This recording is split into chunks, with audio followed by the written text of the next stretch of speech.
Bab 31. Berlutut di atas lantai dan memohon kami.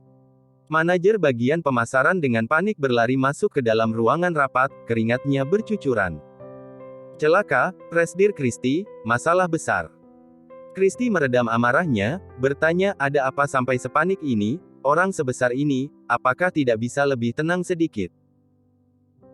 Manajer bagian pemasaran dengan nafas tersenggal, baru berkata, Presdir Christie, perusahaan WHO menyebarkan kabar bahwa kita memplagiat gambar desain. Sekarang semua orang di bidang konstruksi di kota sudah tahu kalau kita memplagiat gambar desain orang lain. Sebelumnya beberapa perusahaan konstruksi yang sudah bernegosiasi juga meminta menghentikan kerjasama, ingin menyelidiki asal gambar desain. Kalimat ini, bagaikan batu besar dilempar ke dalam danau yang tenang.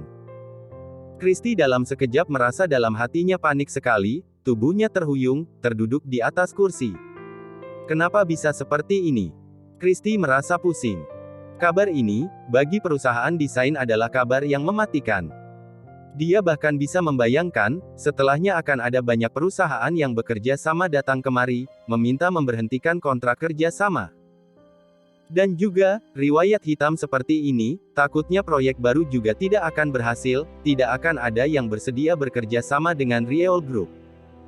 Kalau tidak diselesaikan dengan baik, Rieol Group, mungkin sekali akan hancur sepenuhnya. Wajah Christie pucat sekali, tidak tahu harus bagaimana. Mike sibuk bertanya, Nenek, sekarang bagaimana? Orang keluarga Rieol yang lainnya juga dalam sekejap menjadi panik, tapi dalam sekejap, mana bisa memikirkan cara yang lain.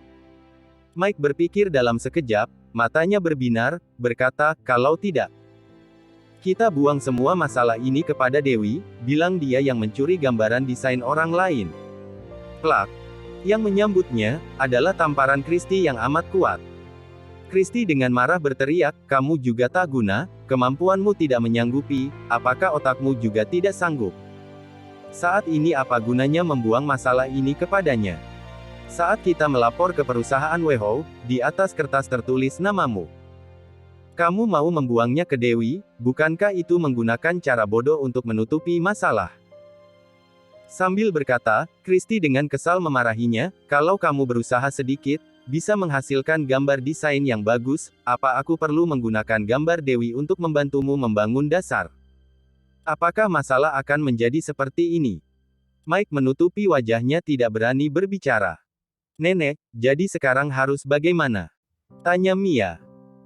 Christie terdiam sesaat, baru menghela nafas, berkata, saat ini, hanya Dewi yang bisa menyelesaikan masalah ini, bagaimana juga dia yang menggambar desain ini, dia juga mempunyai bahan nyata yang bisa mengarahkan pihak konstruksi untuk membuat desain ini menjadi nyata. Ekspresi semua orang tidak begitu bagus, terutama Mike. Bisa-bisanya mau mencari Dewi menyelesaikan masalah, maka bukankah itu artinya dia harus memberikan posisi direktur desain kepada Dewi? Oleh karena itu dia langsung berkata, Nenek, Dewi sudah dipecat. Sudah bukan karyawan perusahaan Rieol lagi. Nenek dengan dingin berkata, kenapa memangnya? Aku membatalkan keputusan memecatnya. Setelah mengatakannya, dia langsung menelepon Dewi. Tapi, handphone Dewi masih dalam keadaan tidak aktif. Rocky yang menyuruhnya, lebih baik jangan urus masalah ini, biarkan orang keluarga Rieol sendiri menderita, lihat pada akhirnya siapa yang memohon siapa. Telepon tidak tersambung, ekspresi wajah Christie berubah sangat tidak enak.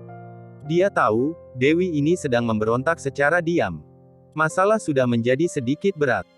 Kalau tidak cepat menyelesaikan masalah sekarang, takutnya perusahaan Rieol akan hancur. Tapi, kalau Dewi tetap dalam keadaan memberontak seperti ini, masalah ini juga tetap tidak bisa diselesaikan. Memikirkan ini, Christie menghela nafas, berkata, baik, karena Dewi mau jual mahal, maka aku langsung pergi cari dia untuk memohon padanya. Mike langsung berkata, Nenek. Kalau Nenek pergi langsung mencarinya, nantinya dia akan menjadi semakin sombong. Christie melototinya, dengan marah berkata, tutup mulutmu. Kalau aku tidak pergi memohonnya, apakah kamu bisa menyelesaikan masalah ini untukku? Mike ketakutan sampai tidak bisa berkata-kata, dia memang tidak bisa melakukan apa-apa. Kabar Christie sendiri mau langsung pergi mencari Dewi dengan cepat tersebar ke seluruh perusahaan, semua orang tercengang. Semalam baru saja memecat Dewi, hari ini sudah mau pergi memohonnya, sebenarnya ini ada apa?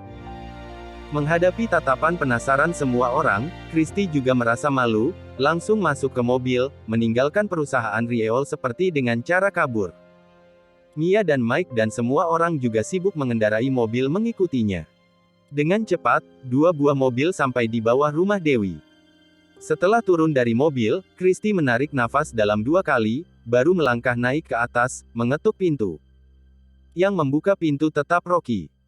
Ekspresinya tenang, melihat segerombolan orang di depan pintu, bertanya, "Untuk apa kalian kemari?" Christy menahan amarahnya berkata, "Kamu minggir, aku datang mencari Dewi." "Dewi tidak bertemu tamu," ucap Rocky, lalu langsung membanting pintu, hampir saja mengenai hidung Christy. Wajah Christy langsung memerah, semua orang di sebelah tidak berani berbicara. Rocky berani-beraninya begitu berani kepada Christy, apa dia tidak mau hidup lagi? Christy ingin marah, tapi memikirkan masalah di hadapannya, menelan semua amarahnya ke dalam perutnya lalu mengetuk pintu rumah lagi. Kali ini Jenny yang membuka pintu, melihat Christy, lalu dengan hormat mempersilahkannya masuk. Christy duduk di atas sofa, Jenny memanggil Dewi dari kamar. Dewi duduk di hadapan Christy tanpa ekspresi, sekarang dia sudah sangat kecewa terhadap perusahaan Rieol, jadi terhadap Christy, malah tidak ada rasa takut seperti dulu. Christy dengan lembut berkata, "Dewi, masalah memecatmu adalah salahku, aku sekarang menarik kembali pemberitahuanku, besok kamu boleh langsung kembali kerja lagi." Dewi masih belum berbicara, Rocky sudah langsung, mau pecat langsung pecat, mau suruh orang kembali langsung kembali, menyuruh kami menganggap tidak terjadi apa-apa. "Christy, kamu pintar sekali ya. Tutup mulutmu. Rocky, kamu orang tak berguna ini kenapa berbicara kepada nenek seperti itu? Cari mati ya," ucap Mike dengan kejam. Rocky meliriknya, dengan tenang berkata, "Keluarga Rieol bisa sampai pada hari ini, semuanya karena orang tak berguna sepertimu ini, kamu masih ada muka mengatakanku tak berguna."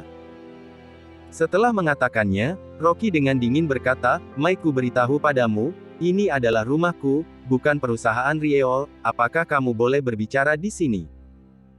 Kalau kamu tidak ingin bagus-bagus berbicara, sekarang boleh keluar dari sini, tidak ada yang menghentikanmu." Mike baru saja ingin memarahinya kembali, malah melihat Christy meliriknya, memarahi, "Kamu tutup mulutmu." Mike merasa tidak adil sekali, hanya bisa berdiri di sebelah. Christy baru lanjut berkata, "Dewi, kamu mau aku berbuat apa? Kamu baru bersedia membantu menyelesaikan kesulitan yang dihadapi keluarga kita." Dewi tidak berbicara, malah mengangkat kepala melihat Rocky. Rocky dengan tenang berkata, "Yang pertama, barang kembali ke pemilik semulanya, desain itu memang milik Dewi, sekarang harus dikembalikan kepadanya. Yang kedua, membuat pernyataan di dalam perusahaan, meminta maaf kepada Dewi. Yang ketiga, posisi direktur desain, juga harus diberikan kepada Dewi." Christy mengerutkan keningnya, berkata, "Dua syarat lainnya boleh, tapi meminta maaf di dalam perusahaan, tidak bisa. Kalau tidak bisa silahkan Anda kembali saja, tidak boleh semua kesulitan diselesaikan oleh Dewi, kami tidak ingin membantu untuk masalah ini." Rocky selesai berbicara, lalu tertawa dingin sambil berkata, "Jujur saja, Presdir Lian di perusahaan WeHo sudah tahu kalau desain ini digambar oleh Dewi." Semua orang terkejut. Rocky berkata lagi, "Lian juga membagikan sebuah surat pemberitahuan perekrutan untuk Dewi, bahwa akan menerima Dewi sebagai direktur desain perusahaan WeHo, gaji tahunannya 2 miliar lebih, apakah kamu kira kami menginginkan posisi direktur desain perusahaan Rieol? Kalau bukan melihat karena orang keluarga Rieol, meskipun kamu berlutut di atas lantai memohon pada kami juga tidak akan mempedulikanmu." Sambil mengatakannya, Rocky mengeluarkan sebuah surat pemberitahuan perekrutan perusahaan WeHo dari sakunya. Setelah membukanya, di atasnya tertulis merekrut Nyonya Dewi sebagai direktur desain perusahaan WeHo, dengan gaji tahunan 2 miliar 400 juta, bonus komisi. Di kolom penandatanganan, adalah tanda tangan langsung Lian, dan juga stempel perusahaan WeHo, dan juga stempel pribadi Lian. Bab 32.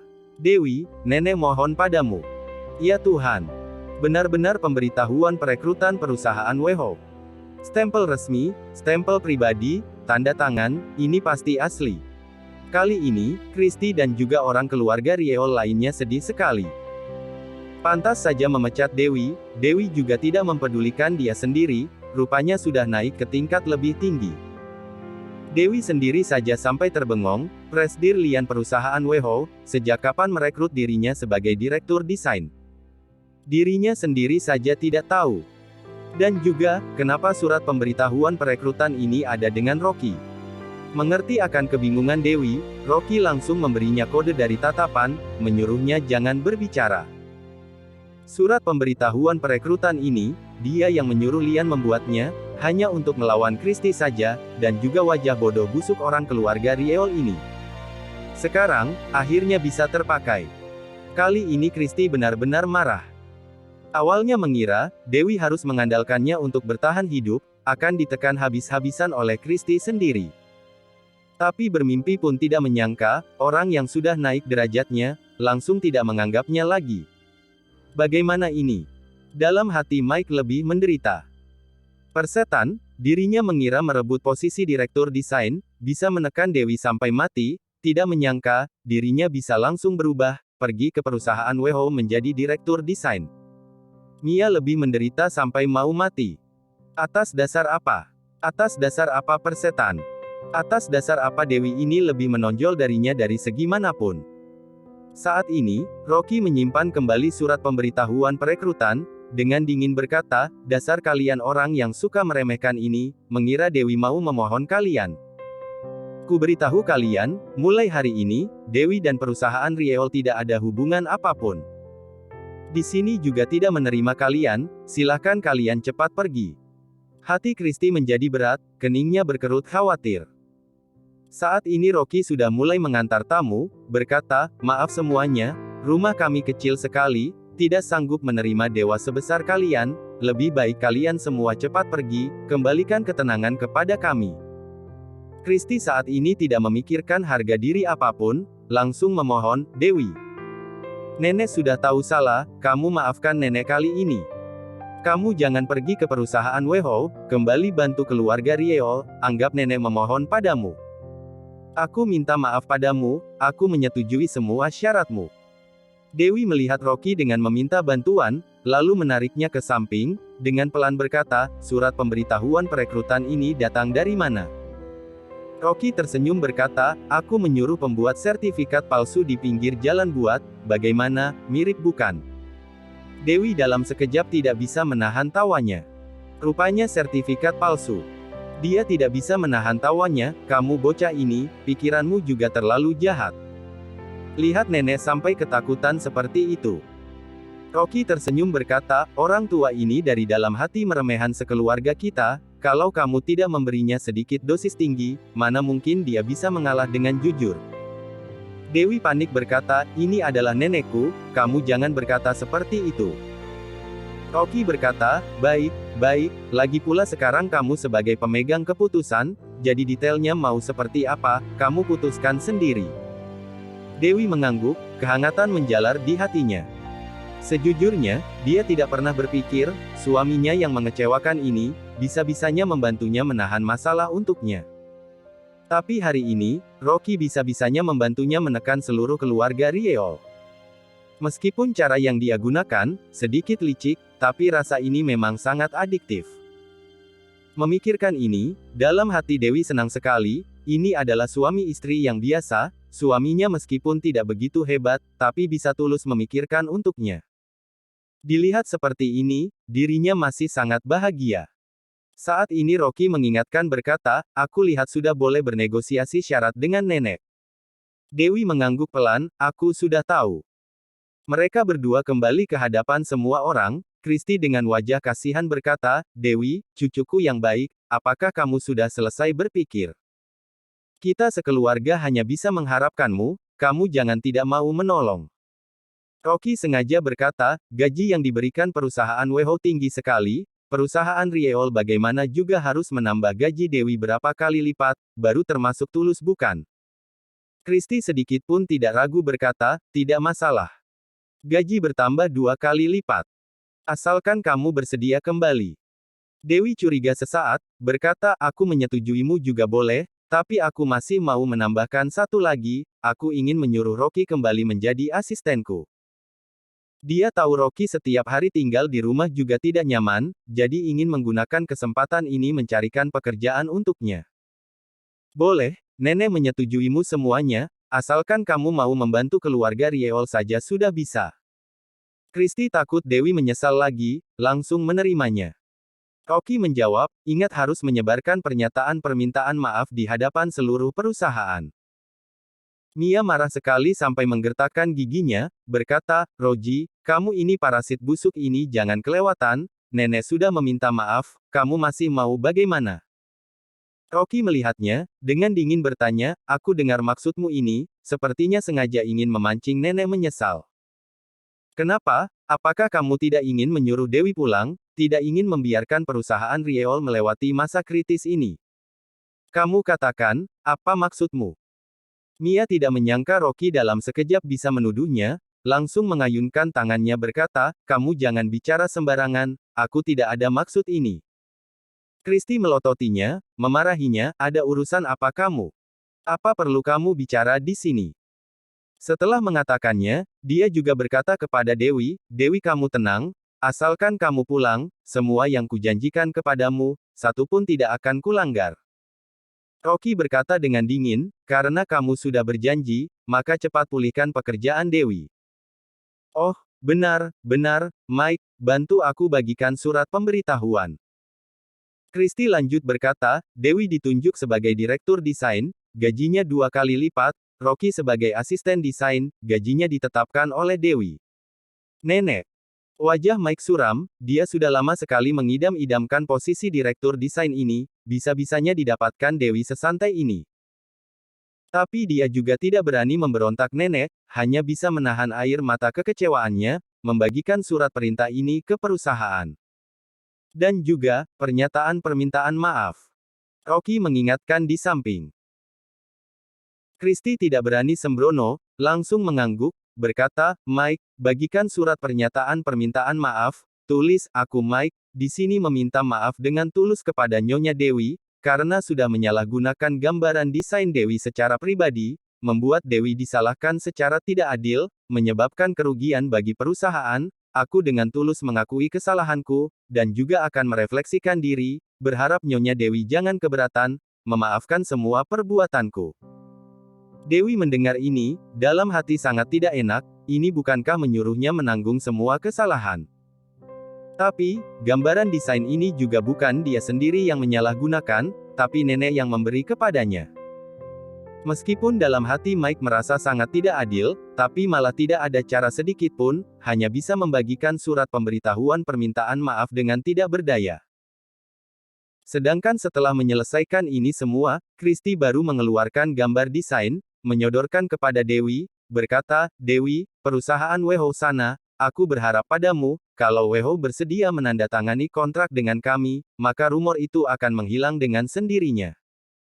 Dewi memutar kepalanya, melihat Rocky dengan meminta bantuan, ini semua adalah manipulasi Rocky, dia juga tidak tahu harus bagaimana. Rocky tersenyum berkata, aku temani kamu pergi ke perusahaan Weho saja, hari ini bisa langsung menandatangani kontrak.